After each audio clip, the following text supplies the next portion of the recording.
കണ്ണൂരിൽ നിന്നും തിരുവനന്തപുരത്തേക്കുള്ള ട്രെയിൻ യാത്രയ്ക്കിടെ കേരളത്തിന്റെ മുഖ്യമന്ത്രിയായിരുന്ന ഇ.കെ. നായനാരെ ഒരു കാര്യം വല്ലാതെ അസ്വസ്ഥനാക്കി.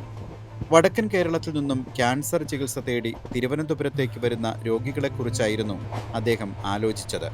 മാനസികമായി തളർന്നുപോയ, സാമ്പത്തികമായി പിന്നോക്കം നിൽക്കുന്ന, കടുത്ത ശാരീരിക വേദനയിലും മണിക്കൂറുകളോളം നീണ്ട യാത്ര ചെയ്യുന്ന ക്യാൻസർ രോഗികൾ അനുഭവിക്കുന്ന ബുദ്ധിമുട്ട് മനസ്സിലാക്കിയ നായനാർ വടക്കൻ കേരളത്തിൽ ഒരു ക്യാൻസർ സെന്റർ ഉണ്ടായെങ്കിൽ എന്ന് ആഗ്രഹിച്ചു. നായനാർക്ക് തോന്നിയ ഈ ചിന്തയിൽ നിന്നാണ് അന്നത്തെ വൈദ്യുതി വകുപ്പ് മന്ത്രിയും ഇന്നത്തെ മുഖ്യമന്ത്രിയുമായ പിണറായി വിജയന്റെ നേതൃത്വത്തിൽ മലബാറിൽ ഒരു ക്യാൻസർ സെന്റർ തുടങ്ങുന്നതിനുള്ള നടപടികൾ ആരംഭിക്കുന്നത്. 2001 വൈദ്യുതി വകുപ്പിന് കീഴിലുള്ള സ്ഥാപനമായി മലബാർ ക്യാൻസർ സെന്റർ ഉദ്ഘാടനം ചെയ്തു. പിന്നീട് 2008 MCCയെ ആരോഗ്യവകുപ്പിന് കൈമാറി.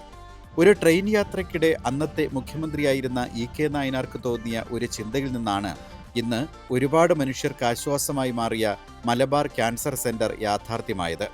ഇത്തരത്തിലുള്ള ചിന്തകളാണ് കേരളത്തിന്റെ ചരിത്രത്തെ തന്നെ മാറ്റിയെഴുതുന്നത്. നിങ്ങൾക്കുമുണ്ടാകില്ലേ ഇത്തരം ആശയങ്ങൾ? അത് കേൾക്കാൻ സർക്കാർ പ്രതിനിധികൾ നിങ്ങളിലേക്ക് എത്തുകയാണ്. നവകേരളം സിറ്റിസൺ റെസ്പോൺസ് പ്രോഗ്രാം 2026 ജനുവരി 1 മുതൽ ഫെബ്രുവരി 28 വരെ. ജനകീയ സർക്കാർ, ജനങ്ങളെ കേൾക്കാൻ, ജനങ്ങളിലേക്ക്.